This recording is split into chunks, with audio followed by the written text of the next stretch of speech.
So good afternoon to everyone who is joining us after what has been an exceptionally long Monday. And I know for many of us who are joining, your day hasn't ended as yet. So we truly appreciate your support. My name is Charmaine Houvet, and I will be doing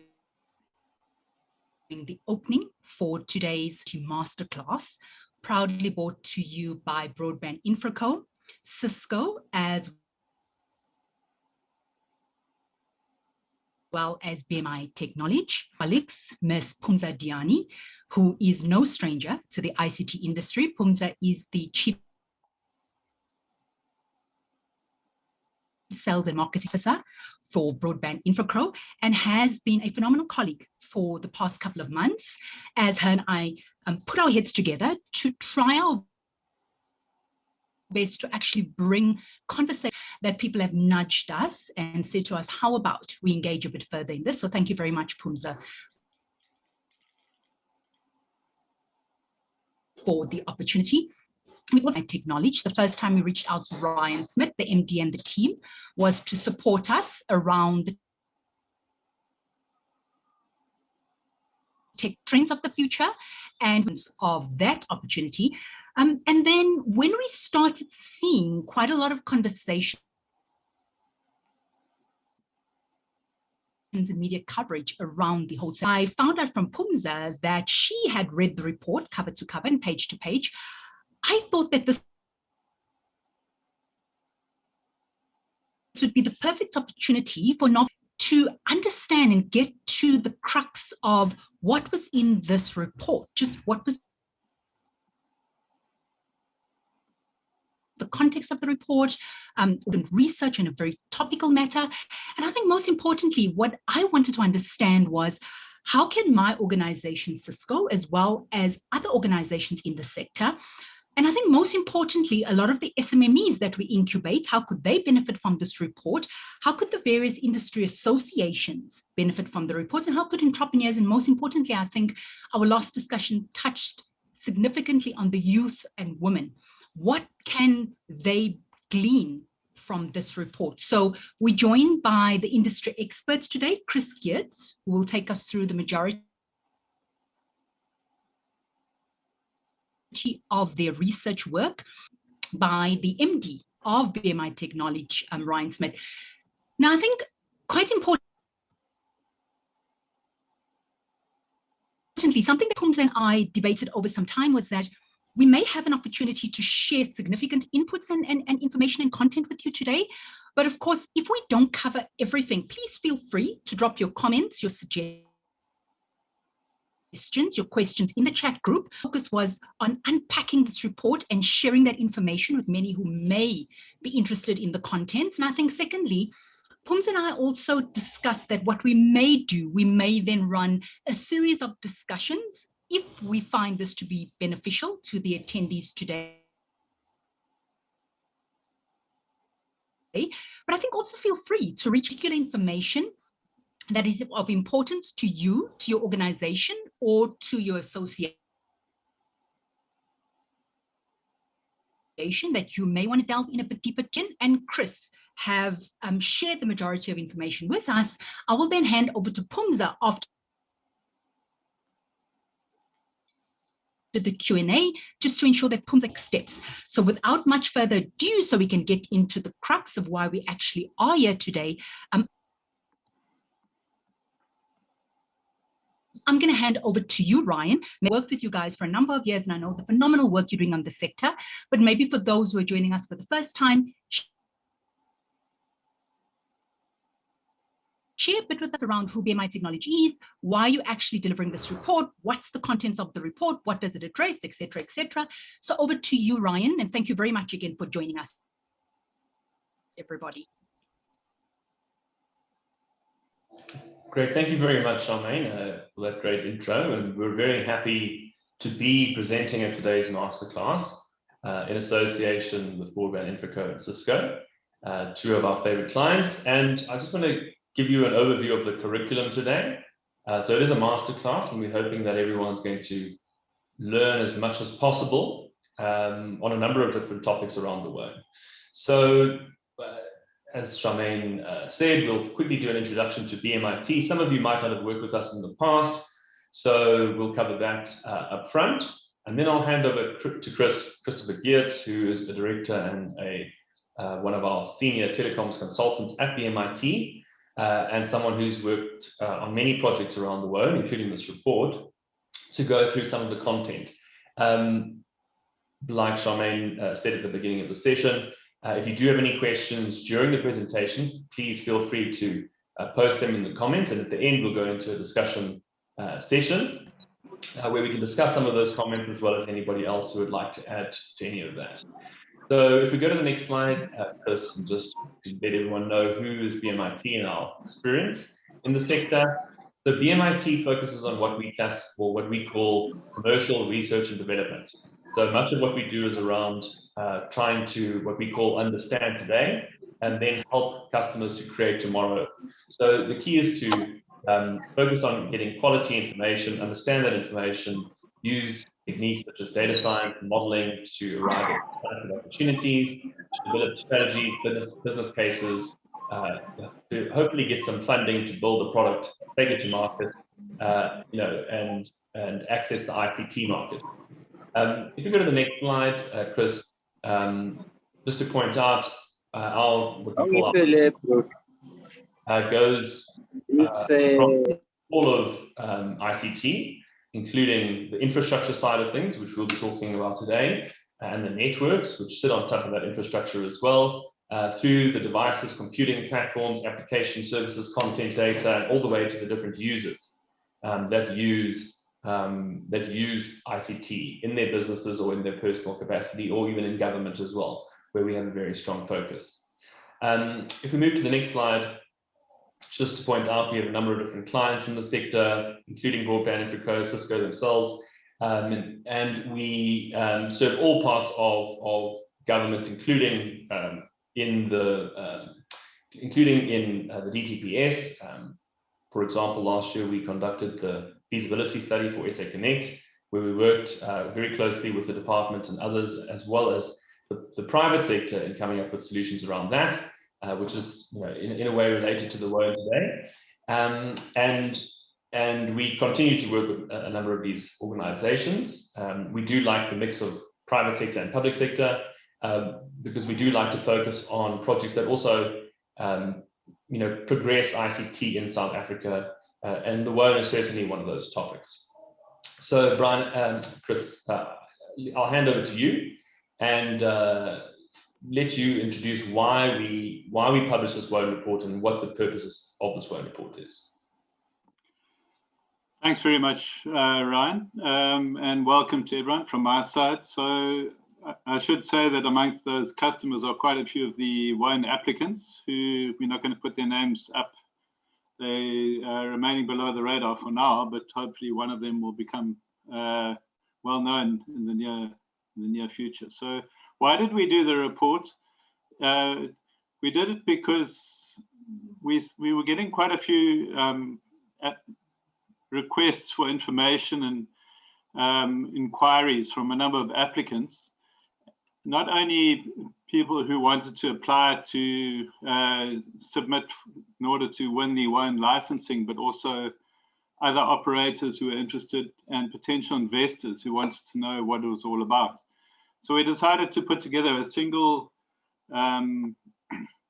report which consolidated our information. It's almost like a 101 for WOAN applicants, where they can start, and it also provides information for investors who are going to support those applicants or potential partners. And now there's only going to be one winner, so you have to have the best strategy and the best business plan. So it's very important to get that absolutely right.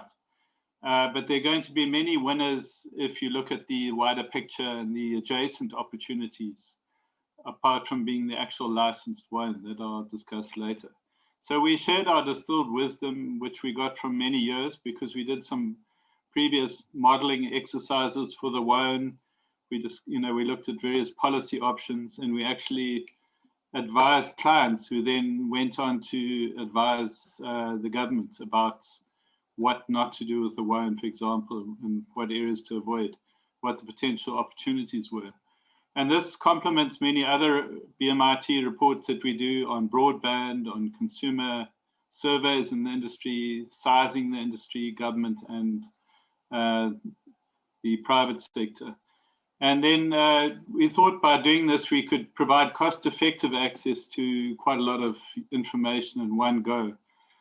So what we're doing today is an overview of what's in the report and the sort of headlines. The actual report has a lot more detail in it, but this is the sort of summary view, and especially with the time that we have.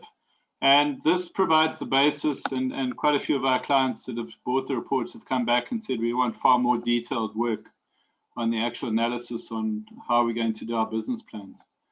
So as a background to the WOAN itself, there have been rumblings for quite a few years, but it was formally introduced in 2016 in the National ICT White Paper, which called for the Wireless Open Access Network as a public-private sector-owned and managed consortium that was going to get the high-demand spectrum that was still to be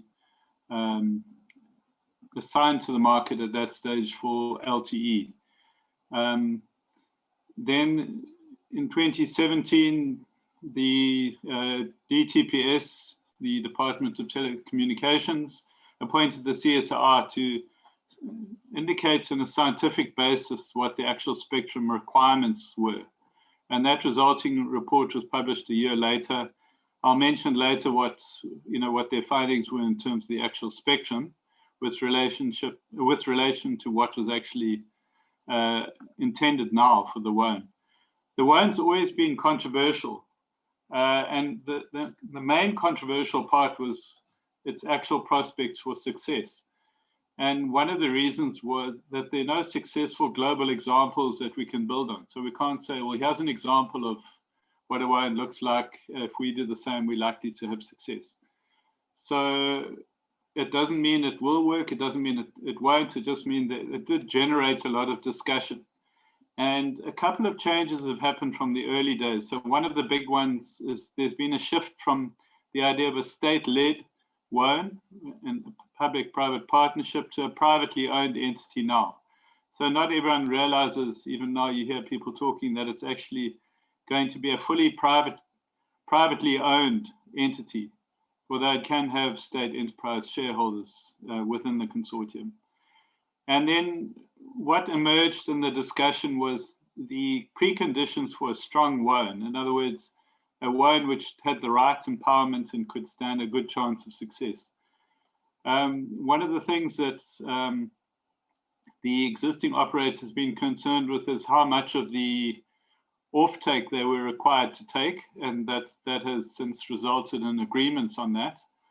So that's not an issue as much anymore, except the actual definition or the implementation of that. And then more recently in 2019, the new government department, DCDT, which replaced the DTPS and the DOC, they gave a policy direction to ICASA to issue the invitation to apply. So that was, the WOAN is now called an important policy instrument to lower barriers to entry for smaller players, improve the ownership of the ICT sector by historically disadvantaged individuals, and to promote service-based competition. So that was the sort of more recent thinking. And then ICASA gave an information memorandum into the markets in 2019 for comment. It was very, very well responded to. There were 53 entries, a lot of different industry and civil organizations responding. And out of that came the actual WOAN invitation to apply in June, which was originally going to be in June last year, but even then there was last minute discussion behind the scenes, and it was issued in October. Now, that gave us a chance to see what it was going to look like for the first time in its final form, or in its form at the moment, before the court cases. It was going to be a beauty contest. In other words, it's based on the strength of the application. So it really needs a very good and properly detailed and winning business case. Consortia were encouraged to bid. State-owned enterprises could join, but not as a majority shareholder. Licensees, if they did apply, like one of the existing telcos, but would have to structurally separate the business. And then disadvantaged groups, the minimum participation was specified in different categories, which are specified in the ITA. Then the WOAN will receive the winning WOAN, the bid, a telecoms operating license, and then the license for the spectrum that's assigned. And they'll have a license fee holiday in the beginning to help them to get going. And then whatever capacity they create in the market, 30% is guaranteed uptake, because at the same time as the WOAN process, there was going to be a spectrum auction, and the winners of the auction, depending what spectrum they won, would need to contribute to that 30% guaranteed offtake. So they would have to buy capacity from the WOAN. And then the obligations were to provide a wholesale open access service, and they had to deploy within 2 years being licensed. There were no actual coverage obligations. Whatever you put in your application, which helps you to win the application, is going to become your obligation for yourself. And then after the invitation to apply, there were a couple of rounds of clarity and workshops and giving reasons for why certain things were specified. Subsequent to that, there's been a legal objection, more than one. Telkom was the primary objector, and they actually had the process halted, which is where we're sitting at the moment. Not only the spectrum auction, but the WOAN proceedings as well. Now that's quite interesting, since Telkom's always been quite a strong supporter of the WOAN concept. So the reasons they gave for the objection, that they were unhappy with the Vodacom Rain spectrum sharing agreement, which they felt gave Vodacom an unfair advantage at the moment. They felt like the 5G policy was still being formulated. It's supposed to be finalized by ICASA before the process, but it hasn't been finalized. So they said you can't have a spectrum auction without finalizing those policies.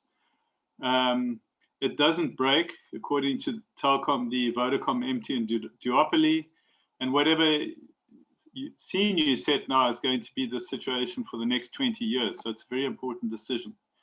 They also complained that some of the key spectrum that was being bid for, which is they're still being used by the TV broadcasters. So even though you won the spectrum, you'd have to wait to use it, and the government hasn't specified when it's going to become available. So they said it wasn't really reasonable to spend millions on spectrum if you don't know when you're going to get it.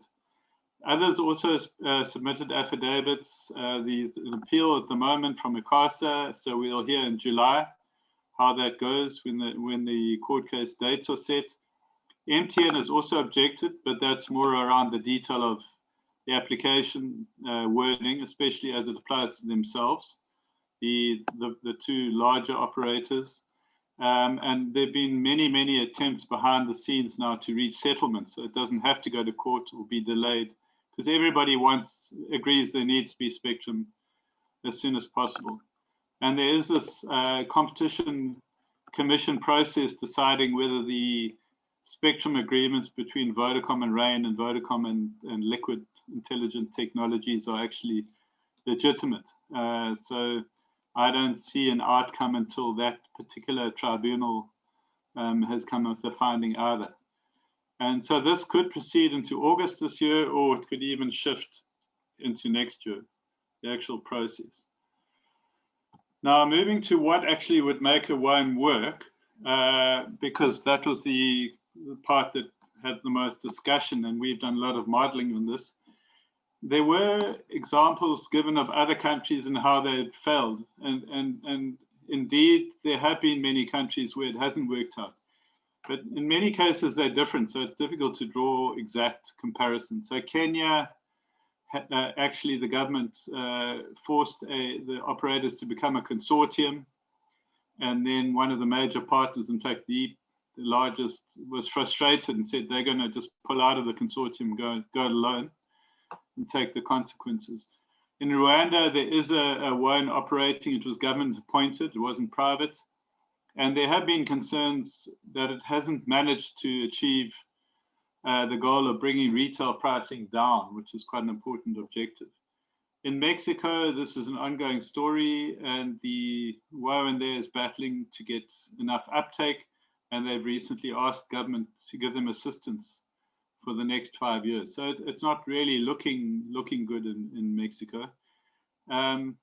But there are other examples, and interestingly, the Trump administration in the United States also proposed a 5G WOAN, which never actually saw the light of day as a fully fledged idea either, to save money on building the 5G networks. If you look at wholesale open access fiber, there have been some very successful models of being used, including in South Africa, but they're usually voluntary associations. For example, the DFA in South Africa doesn't have to follow a particular model, but has chosen to. And in countries like Italy, you've got different players getting together. In the UK, for fiber to the home, you've got what's called altnets. So those have all sprung up in the market. It's worked very well, this approach, for international submarine fiber. And often you have an incumbent within the mix. So one of the bigger players who then can become an anchor customer and ensure there's a basic draw off. In Europe, there are operators like that that have succeeded.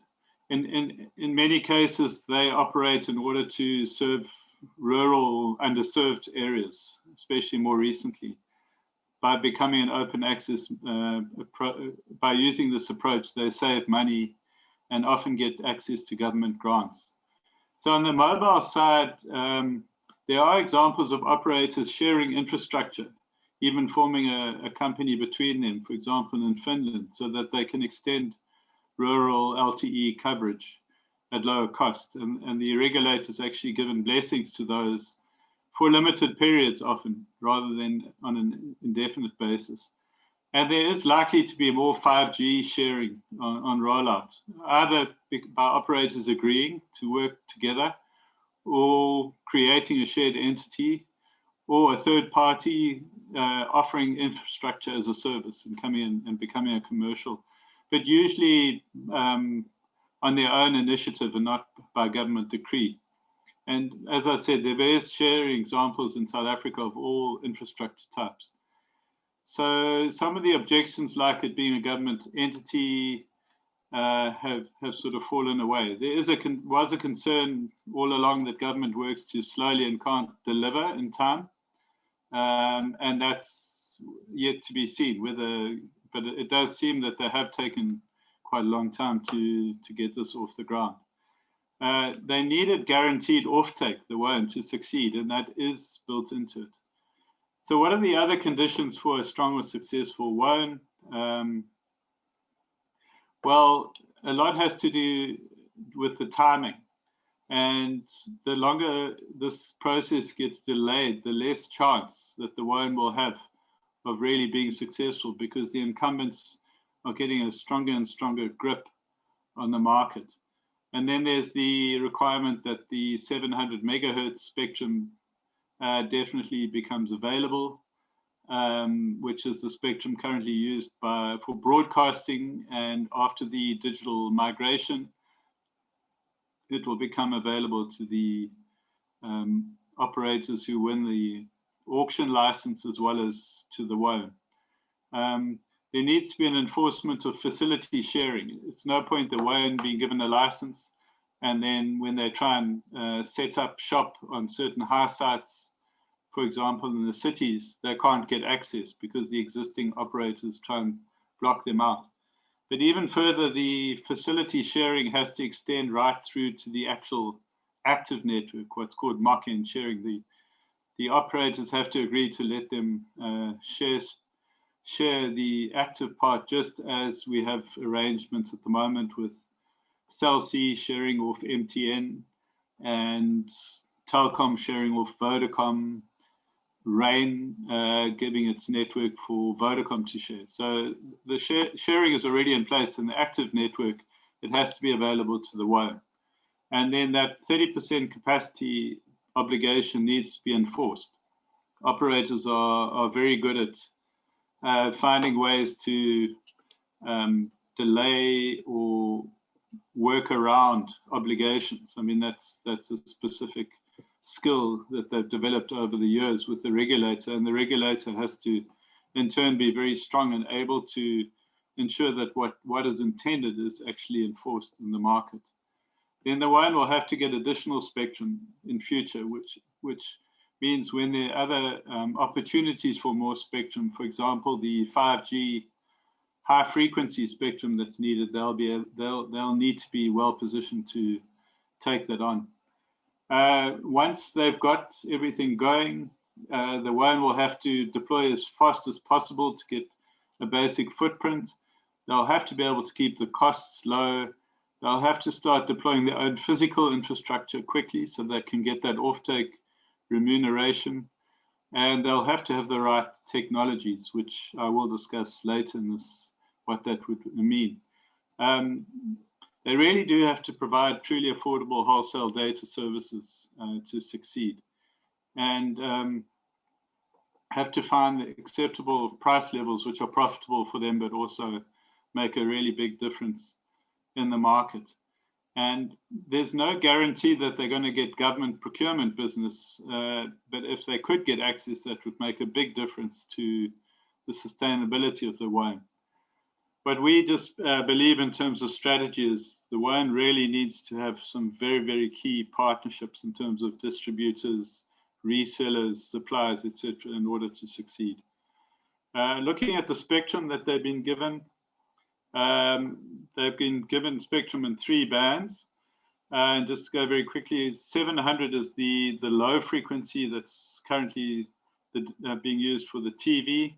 That has a much wider coverage, so it's very useful to have that in the beginning, so you can cover a wider area at lower cost. They've been given two 10 megahertz bands of that, which is sort of enough, but it's not a huge amount. It's, it doesn't give you really high speeds at that amount. And the CSR and RED put what they recommended. They recommended significantly more spectrum than has been given to the WOAN. And also they recommended it on the 800 megahertz band, which is slightly ahead of the 700 in terms of the world ecosystem. It's easier to get equipment and devices on the 800 than the 700. So that's a bit of a setback for the WOAN. I mean, you can use that. It does make them a sort of middle of the range operator, but it is less than what was given. The 2600's always been highly sought after for LTE by all the operators. They've got 30 megahertz of that, which is also less than the CSR recommended. But certainly that's a usable chunk of spectrum. 30 is about the minimum that you should have for LTE. Then the 3500 is a higher frequency. This is the band that's most often used by 5G operators when they get started globally. And in South Africa, it's also been used more than others for the 5G so far. Now, the WOAN's been given 30 megahertz, which to me, it's manageable, but it's not a lot, because if you're talking about 5G being very high speed, the 5G sort of what they call a carrier band can be 100 megahertz. 5G can work across a single 100 megahertz unit of spectrum on one site. And so one would have liked, if you're going to have a wholesale 5G network, for them to be dealing with a far more higher amount. Rain, for example, has 80. So for the WOAN, the CSR didn't specify because they weren't looking at 5G at the time. So all the amounts are manageable for a sort of middle of the road operator, but they're not by any means a high amount.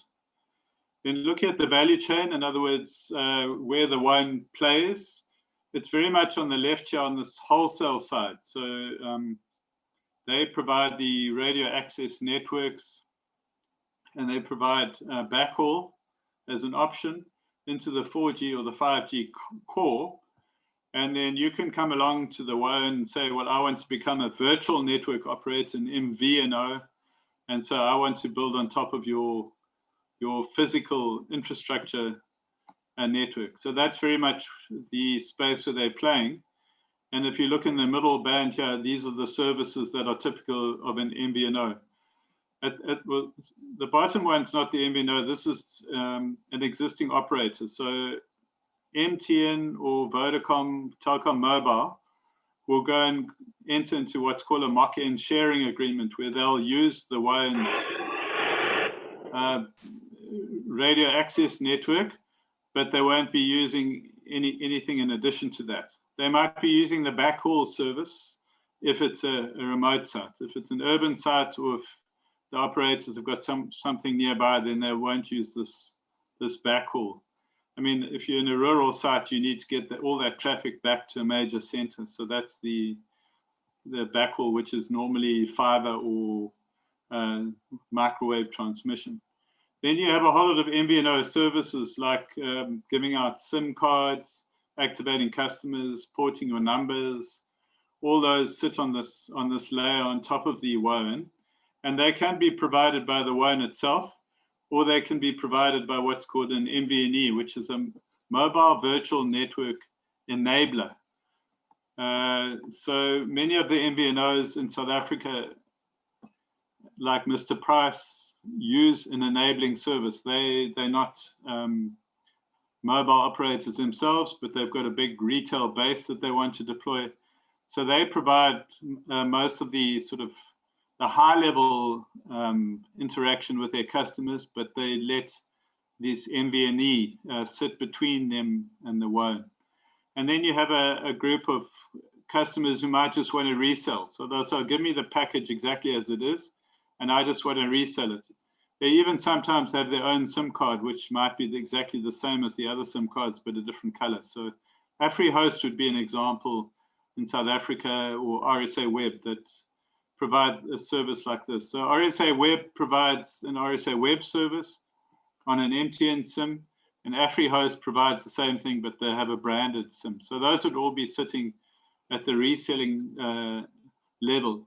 So many of the service providers in the industry now have complained that they're relegated to this top level, where they're just becoming sort of the final arm of distribution rather than having more access to what's called the MVNO or MVNE layer, especially the smaller ones who can't afford to go and commit millions to Cell C or to MTN to become an MVNO.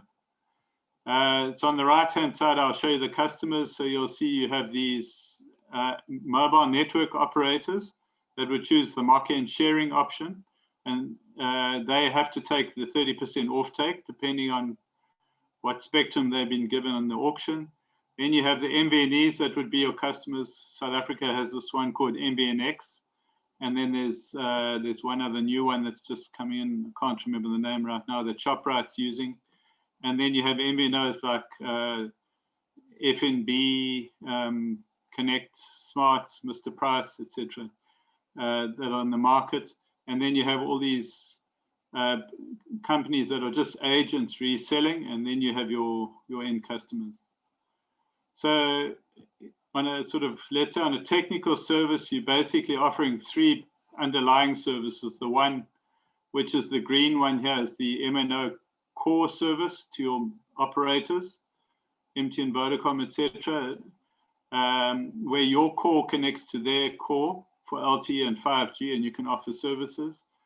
And then I've got two arrows because they can either connect at the base station, or they can connect at the WOAN core and then use the backhaul service here. Then you have the MVNOs who are blue, so they connect into the core, the WOAN core here, and then the resellers. And I've just done it dotted because it's not a service one needs necessarily offer. The MVNOs can offer the reseller service themselves. If you don't want to be part of the actual WOAN bid, there are many other options. And so just for completeness, I've added this slide with other potential offerings. So on the slide, you're either part of the WOAN or you are not part of the WOAN, depending on which layer, and I'll go through them. Number one, you'd actually become a member of the consortium. So you would bid together with the consortium. Number two, you would provide a core service to the WOAN. So you say, we don't want to actually bid, but we want to partner with the winning bidder. We might even engage with them beforehand. And as soon as they win the bid, we want to give them a very important service, but at a partnership level, either as a customer, as our customer, or as our partner. So you might choose to either partner with them, where you would get some of the share some of the strategic risks and upside, or you might just become a standard customer. Then you could become on this next level, which is level 3 here, you're becoming a wholesale customer. So you're saying, now that the WOAN's in place, we want to use the WOAN to provide services to the market. And some of them you might say, we've already got a whole lot of products of our own, we just want to round it off. And other ones you might say, well, we want this to be our main service. And then I mentioned the reseller at the top. Now, the second triangle is completely separate. This is number 4, where you're not part of the WOAN at all, but you're saying, because the WOAN is going ahead, the current operators are going to become more aggressive in trying to offer services which make the WOAN less successful. Now, having worked at MTN, I know what this involves, and it is a full-on strategic activity that one undertakes, where you say, what market is the WOAN likely to target? Why don't we have a defensive strategy where we target the same market, even ahead of time, so that we've got the lion's share of that? So, because let's say, for example, you're an MVNO now, or you want to become an MVNO, you don't have to wait for the WOAN to finalize its operations in order to get going. You can go to one of the current operators and say, look, we were going to go to the WOAN, but can you offer us an MVNO platform yourself? And they might say, yes, for sure, we can. And because the WOAN is about to launch, they'll be much more favorable to taking you on. So all 4 of those are potential opportunity responses that you could consider.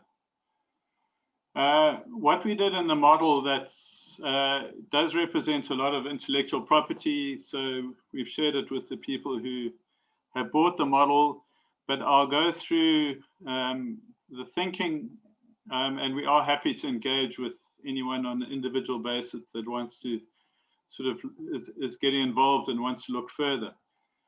So what you want to know is how much money the WOAN's going to take, and also you want to know the costs. But as BMIT, we've been focusing more on the marketing side. So you would have to work out the number of cells you need through the country, and we've done various models to work out that. It's not difficult to get an estimate because Vodacom, for example, tells you how many sites they've got at the moment in South Africa.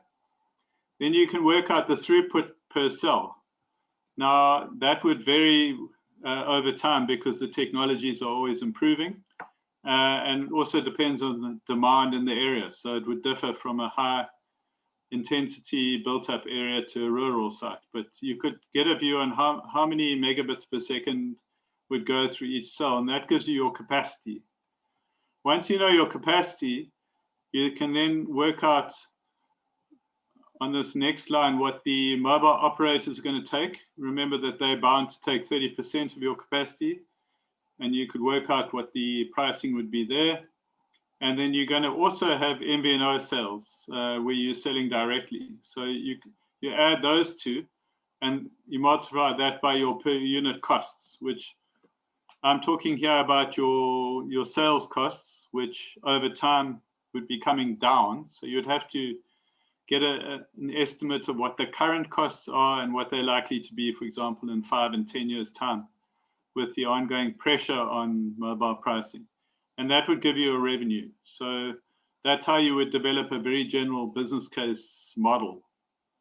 Now, some of your capacity that you would sell, for example, let's say someone like, let's say AfriHost came to you and said, we'd rather work through you as a WOAN than through MTN. I'm not saying they would, but just as an example, you would, and if they want to extend their services, you would have to not only use your own capacity, but you'd have to lease capacity. So that's why I've commented here that you'd be procuring capacity for your MVNOs as well as building capacity. And that might take the form of a roaming agreement as well. So if you look at the markets at the moment, Rain, for example, has chosen not to have a roaming agreement with anyone, and they build their own network on a per site basis, and they only sell to customers on their own sites. Whereas Cell C has chosen to take on a roaming agreement with Vodacom for their contract customers, where all Cell C's contract customers will eventually be roaming on Vodacom. So that's a different type of agreement. So capacity has different forms. In terms of working out your strategy for coverage, there are two elements. The one is to what extent you're going to go urban, rural, or peri-urban. So in terms of that,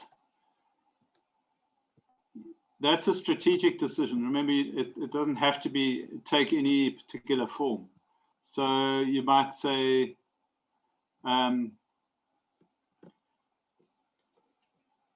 we want to do urban. We want to have high population coverage for each base station because you get more money, and we want customers to have a higher average revenue per user and have the means to pay. So we're going to go urban, which would then be more competitive because other operators are playing there. You would use a certain spectrum mix, especially the higher spectrum.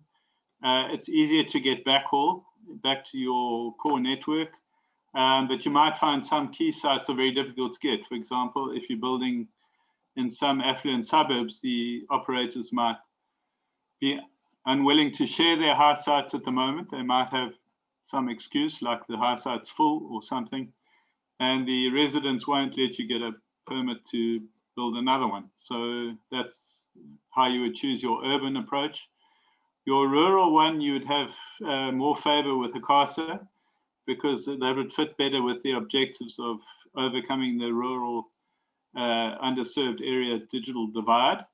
And you would have more greenfield opportunities, but then you'd have to spend a lot more on your backhaul, and you'd have lower income per site. And certainly we see quite a big opportunity in between with this peri-urban market, where you have areas outside the main urban areas where you have high density of residents, so you wouldn't need as many sites. But if you got the price right, there'd be quite a massive uptake. That those customers are very ready for broadband if it's priced at the right level.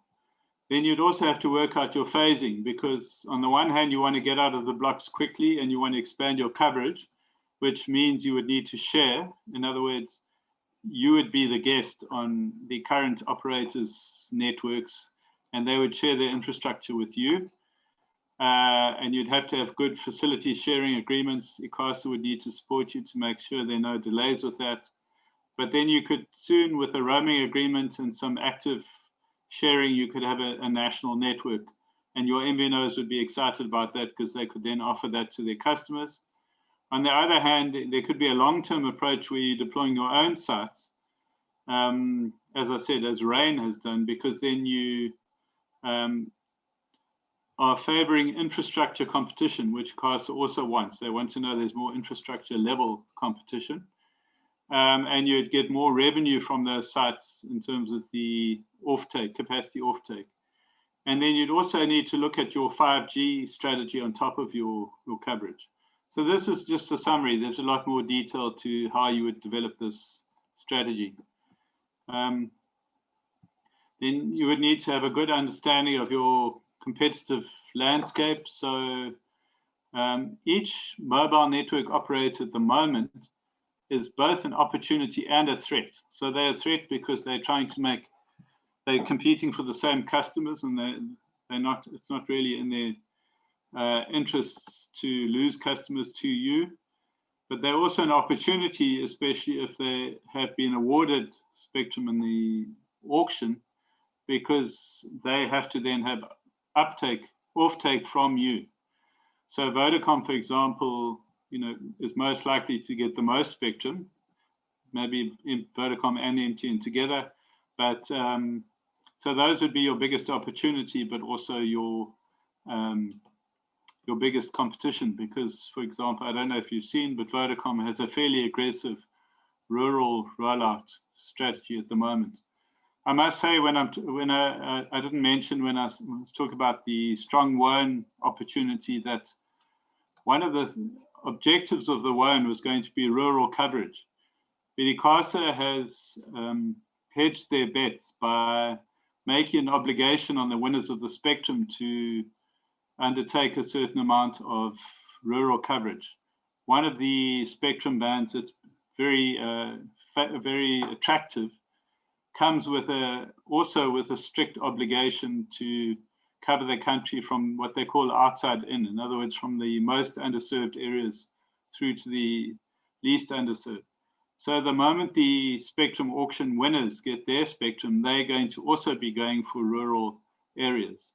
And the same applies with wholesale services. The moment the spectrum auction finishes, the operators who've won spectrum will be forced to provide wholesale services. Some of the spectrum comes with that requirement. So they'll be competing with you on every area where the WOAN was originally intended. On the other hand, you have Cell C and Telkom, who would welcome the WOAN in principle and might really want a partner like yourselves where they can build out in areas where they don't want to spend the infrastructure money and take advantage of you. Telkom has been very positive about the WOAN all along in terms of supporting the policy. Then you could also develop a lot of backhaul opportunities, because there are many parts of the country that don't have good backhaul, and it could become a small business in its own right. And you could work with others to co-build. In other words, neither party goes it alone, but you get together with others to build. So in our commercial report, we've gone into much more detail about those. And also, if we had more time, we could look into it. So the last section of my talk before questions just covers the strategy around technology. And just bear in mind, this is a very fast-moving technology area. And some things that you decide now will have quite a lot of impact on your outcome over the next few years. So you have to think quite carefully about this. One of the key choices, for example, being to what extent you focus on LTE or 4G versus 5G. And another one, using open standards and open vendors versus proprietary vendors. So just to give you some idea of what that means. The proprietary vendors, so the best example in South Africa, the one with the most market share being Huawei, for example, but also Ericsson, ZTE, and Nokia being others, and Samsung to less extent. They have a deep history and experience in South Africa. Most of the networks in South Africa are one of Huawei, Ericsson, or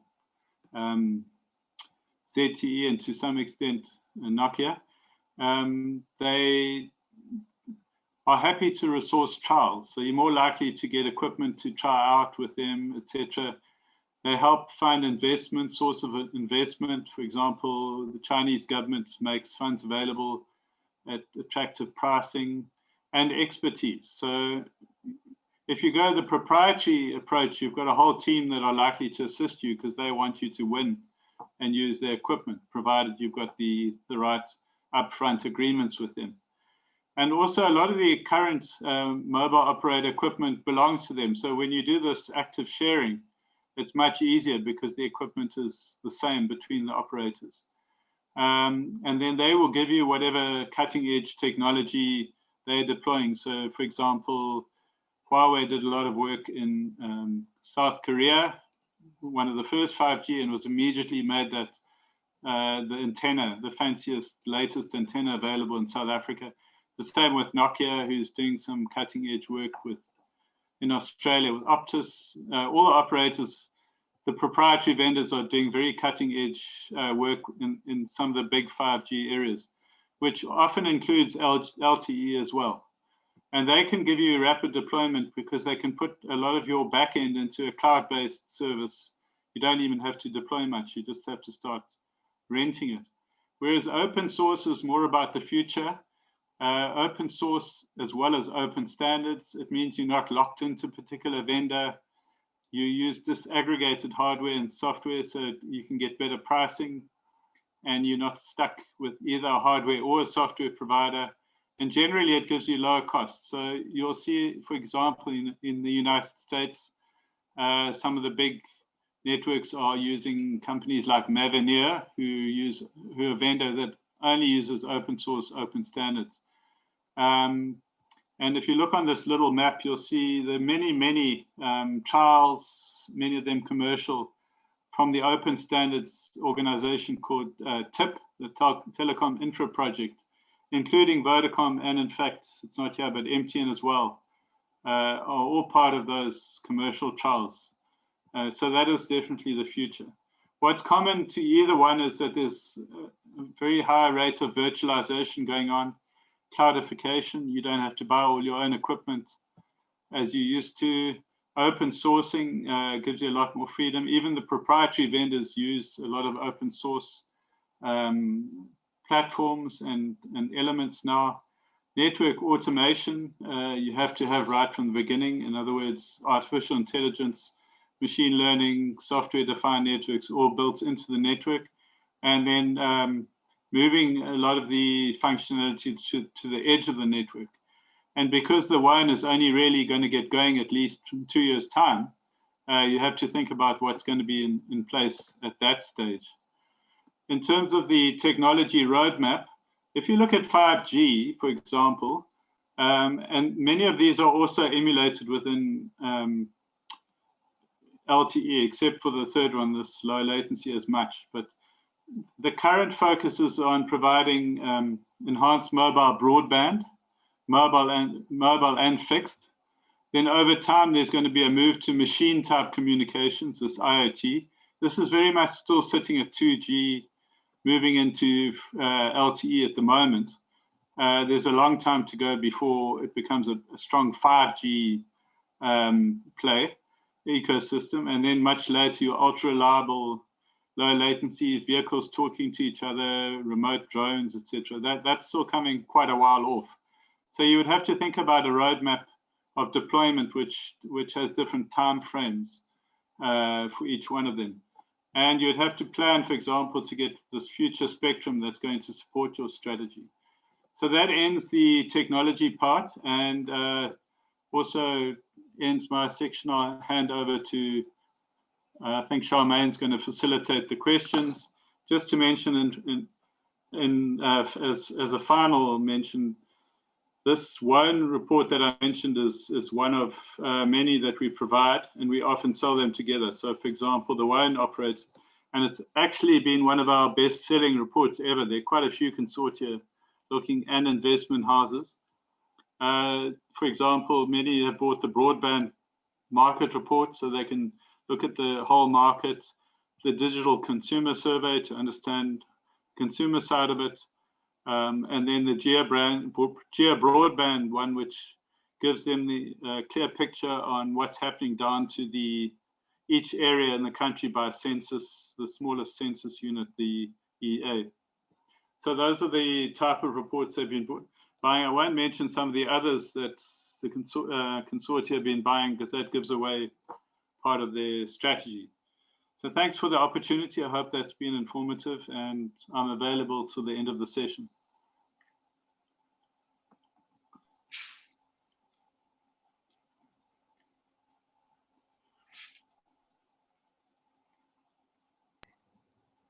Thank you very much, Chris, for that robust and quite detailed report. We are getting a few questions from the platform, and I'm sure you'll be right man to take on the questions. One of the questions we've received is really regarding the sustainability part of the WOAN. Is it a green solution? Is it really a solution that we should be supporting because of aspects of sustainability? That was coming from Zinhle, where she's saying, what impact does WOAN have on the environment? Is it a green solution for telecommunications, or what is it specifically? Chris, I don't know if you are able to take that one. Okay, so if you look at the environmental aspect, there hasn't been any specific environmental obligation built into the documentation. One could create a differentiated submission by specifying that. I mean, that it is known that radio access networks and data centers use up, result in a lot of high carbon footprint. And there's a lot of work around those, and it also gives you the opportunity to think differently. So certainly it's an opportunity, but it's not intrinsic to anything related to the WOAN. The only part that would have happened, could have happened, is when you have fewer infrastructure providers, and you give them all the spectrum rather than dividing it by many, it does lead to more efficiency because you have fewer sites and better use of the spectrum.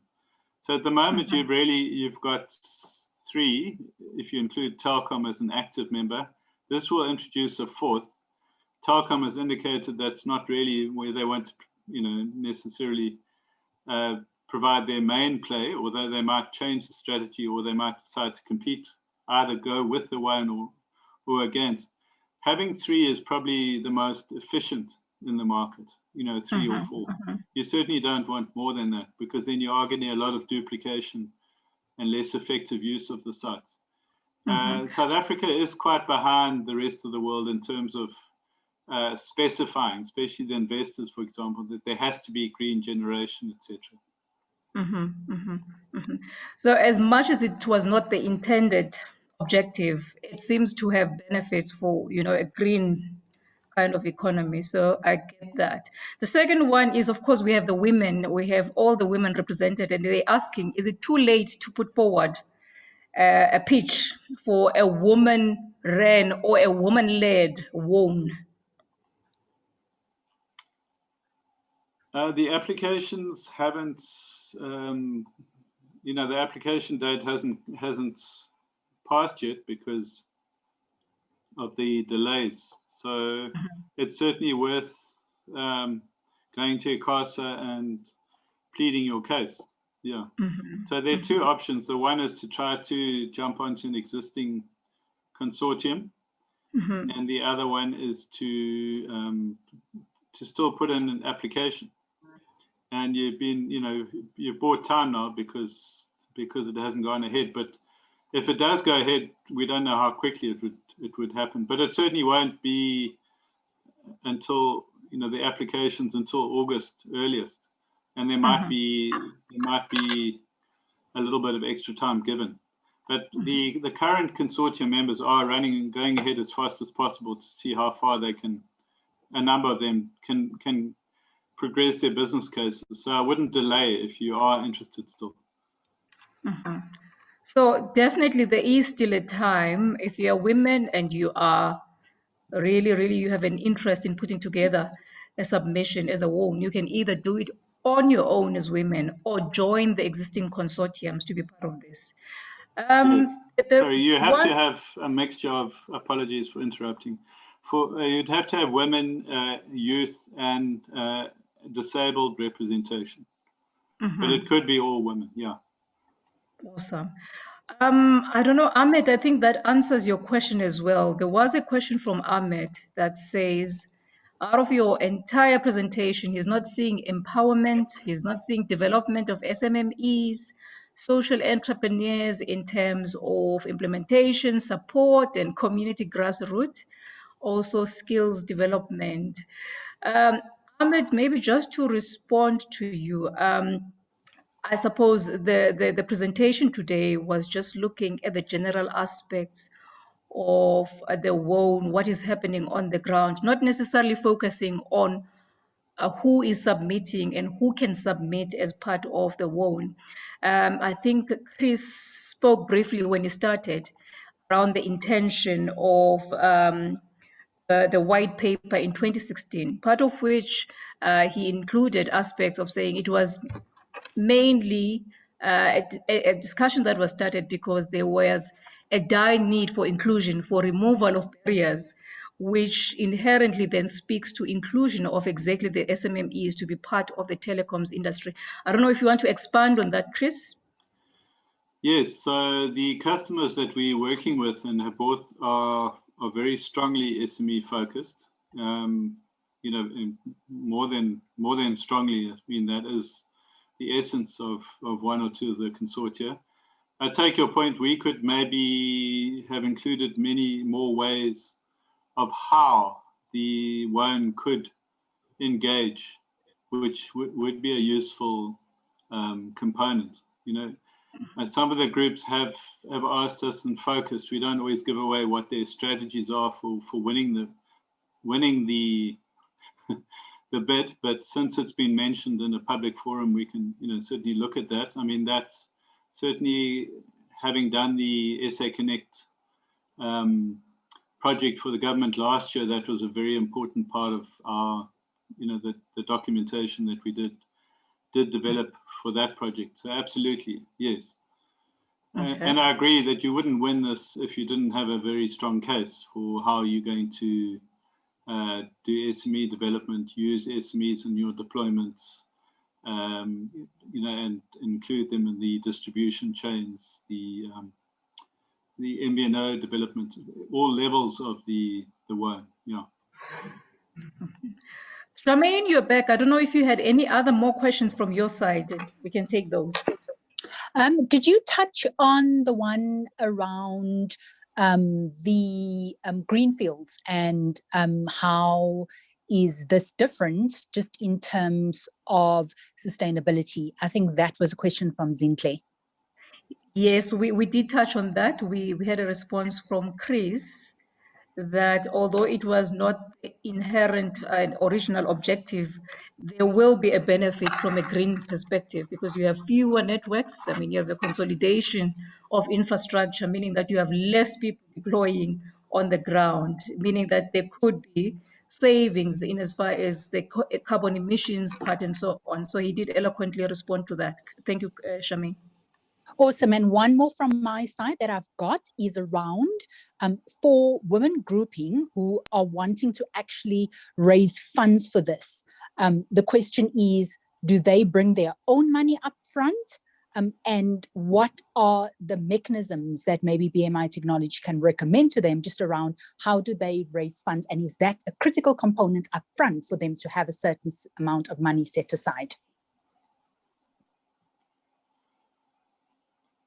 Yes, we haven't focused. We focused mainly on the marketing side, but from my experience, you do need to have quite a good reserve of investment to do the business case because it requires technical inputs for the strategy development, making sure that the documentation's all compliant. There's certain independent reports that you need for the application. So it is an expensive process to actually apply. And if you create a relationship with one of the investment houses, then it helps you when you go forward because they would have already got to know you. So the Development Bank, DBSA, and IDC, for example, have been seeing themselves as open to engaging around WOAN applications. And often if they can't provide the funding directly, they certainly tapped into the right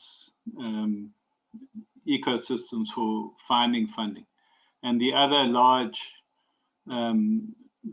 financial houses in South Africa must have all seen dozens of applications of various sorts and have a very good response in terms of what you need to do in terms of the steps to follow to get funding. So I'm talking RMB, Standard Bank, for example, as well as the IDC, DBSA. Got it. That's actually very helpful, Chris.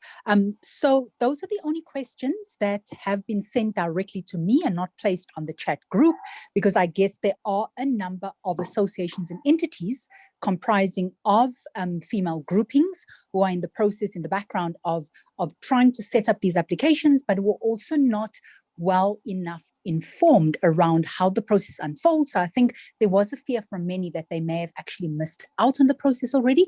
And I'm hearing the team saying, no, actually there is sufficient time, which I think is quite encouraging. And I'm also getting lots of private messages saying, please send us the recordings so that we can go back and we can share with others, because this is clearly an area of interest for us. So I think that helps a great deal. So I think maybe since these are the only ones that have been sent to me, maybe then I hand over to you so you can then wrap up for us, please, Pumza, so we give the teams who've joined us back some of their time, please. Thank you very much for that, Charmaine. Well, I'd first like to thank you, my partner in crime, Cisco, and for always being party to these discussions that are robust in the industry and are really about sharing the knowledge that we pick up in the industry and would like to share with our partners, with our customers, and just the broader community of the industry. When opportunities like this come to the fore, I mean, you've been in the industry forever with Chris. I mean, we had seen these white papers being developed a while back. You know, I laughed, Chris, when I saw a slide talking about MVNOs and the mobile operators being open to MVNOs. Because you and I come back from an era when it was unheard of, for mobile operators to be engaging with MVNOs. It's amazing how the whole industry is really evolving, and with moves like this being really towards the positive impact in the industry. I mean, we spoke a lot about we spoke about the objective of this when it started up in 2016, which was really about removing barriers, for more players to be in the market, to make the market much more competitive, and to open those doors. And how this is seen then as that move, that policy directive that is meant to address that.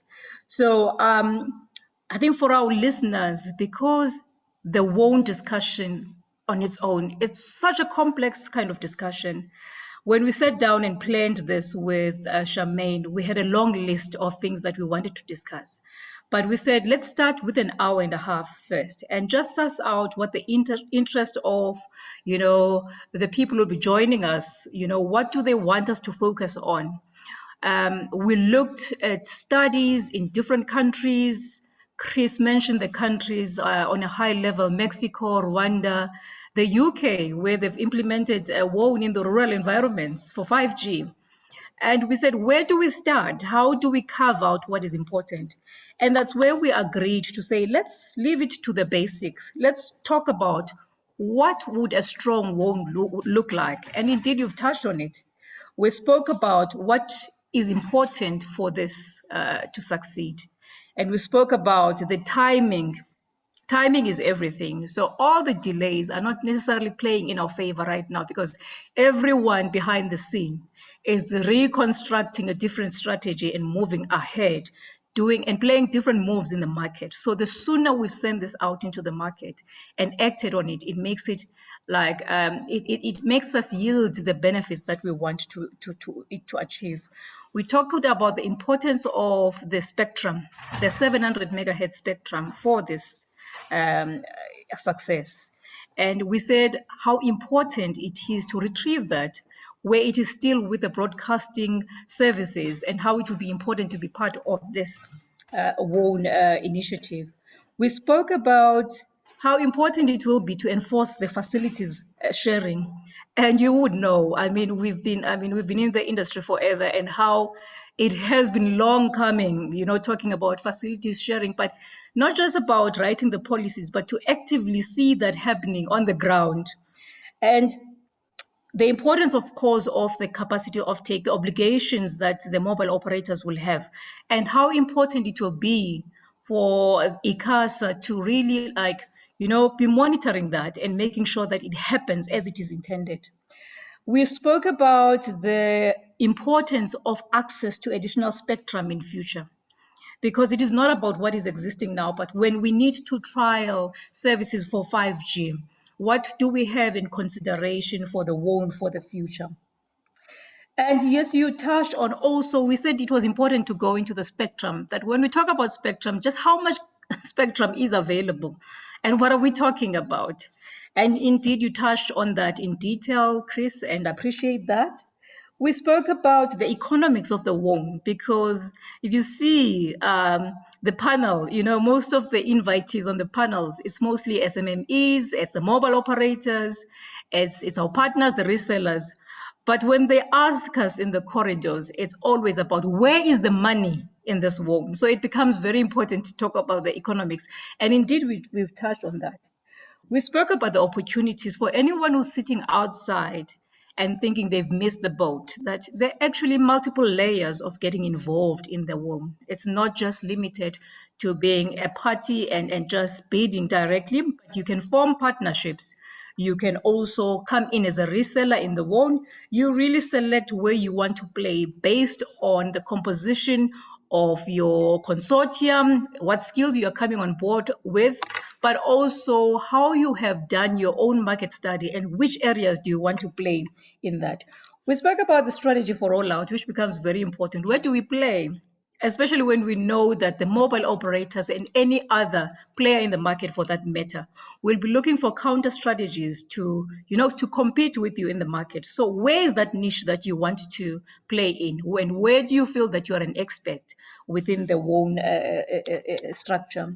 We spoke about the competitive landscape, which is most likely going to change. Everyone has to protect their lunch. We're working into a fairly developed industry where there has been already a market share kind of structuring, and we know who owns what. So most likely there will be counter responses from people that we don't even see as competition at the moment. And indeed, yes, we touched on, I think the most important one that you touched on was to look at also the OEMs. What is their play? How willing they would be also to support you as an SMME in your bids, because they also want to play part. They want to at least, get a portion of what is at play here. So with that, Charmaine, I think it was a very robust discussion, and I'd really like to thank the BMIT team. When we saw the report, we just felt that, it was such a very good, content report, well researched, and was quite broad in touching all the various elements of interest. We felt that we would need to share this with maybe the industry members, and then they can take it forward with BMIT, to assist them with the strategies, or, even go into further discussions of what do you want us to touch on more for the next discussions. We spoke to you about having reached out to our counterparts from the ITU, the ATU, GSMA, in just trying to get much more in-depth studies about how has this fared in other in other markets. What worked? What was the objective behind the deployment of WOAN? What can we learn? What are the lessons that we would like to take forward? So with that, Charmaine, I'm saying we're putting it to the platform to say we are willing to host the oncoming events, and we'll be guided really from a content perspective, because it is a big study. It really is quite detailed. If you saw slides that Chris was sharing, there are detailed pages behind all of the slides that are involved. But what I loved about the report is that you walk away with a fair understanding of what is involved and how you can position yourself from that.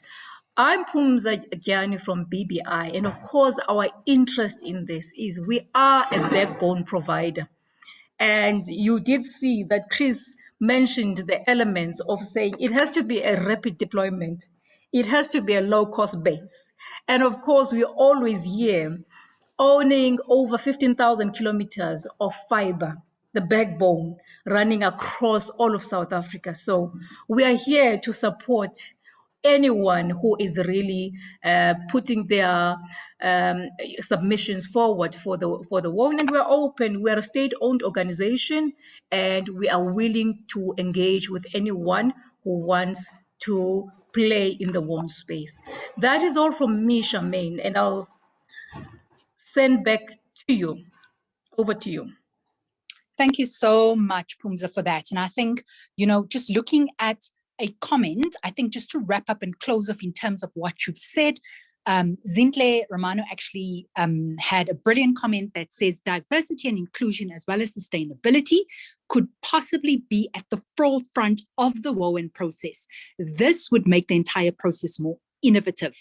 And I think that for me just sums up what we've been trying to achieve. And I think back on the phenomenal session, as you do the shout out to everyone who's present on the call, I think back to the phenomenal session where the SMME chamber, the ICT chamber, under the leadership of Mr. Muzi Makaya, came together a few weeks ago to celebrate the World Telecommunication Information Society Day. And I think there was so much content and such knowledge that was shared throughout that day for the sector. And I think, again, these are the sessions that we are all trying to collaborate on and partner on, just to ensure that we bring a bit more, I think, awareness and knowledge to the sector for people like me, I think, who are not at the forefront, who really don't delve deeply into the technical side of things. I think I also am involved in a number of women-led and women-owned associations and NGOs and NPOs where I provide that support as a mentor, not necessarily involved physically or financially for any financial benefits and gain. But again, I think just to try and ensure that we plug those who are not in ICT into these awareness sessions. And I think that helps a great deal. Also, I see a comment from the BBI team saying that this recording will be available on all of the social media sites for Broadband InfraCo. Thank you very much for that, team. We really appreciate it. And I think, again, in closing, thank you so much to all of our colleagues who joined the session just to listen in. I think when we look at the number of attendees who are clearly interested in this process, it shows me that it's an area that's quite crucial for us, especially when we look at where we are in terms of ensuring competitiveness in the section, but more important, competitiveness for new entrants and not the same old players. I think that's quite crucial. And I think more importantly, also, looking at how we open up the section, the sector as a whole, for new entrants containing our youth, and of course our women population is also quite essential to us, for them to work side by side with the so-called stalwarts and those who know the sector quite well. So again, thank you very much to our presenters, to Ryan and the team from BMI Technology. We really appreciate you taking time out to share that report with us. Thank you very much to the BBI team for your support as always. We will put our heads together and figure out what's the next conversation we have next month. And again, thank you to all of the listeners who actually joined in and posed some very important questions for us and comments and just food for thought. We appreciate your time. Enjoy your evening. Enjoy your load shedding. For those who are currently on load shedding like me and those who are still going to be load shed, all the best of luck. Thank you very much and goodbye. Thank you very much, Charmaine. Thanks, guys. Thanks to all of you. You're welcome to still send us the questions like Charmaine said. If there are any questions that you feel you were not touched on adequately, please do send us the questions so that we know how to structure the next event. Thank you very much, guys. Thank you, everybody. Goodbye. Thank you. Bye.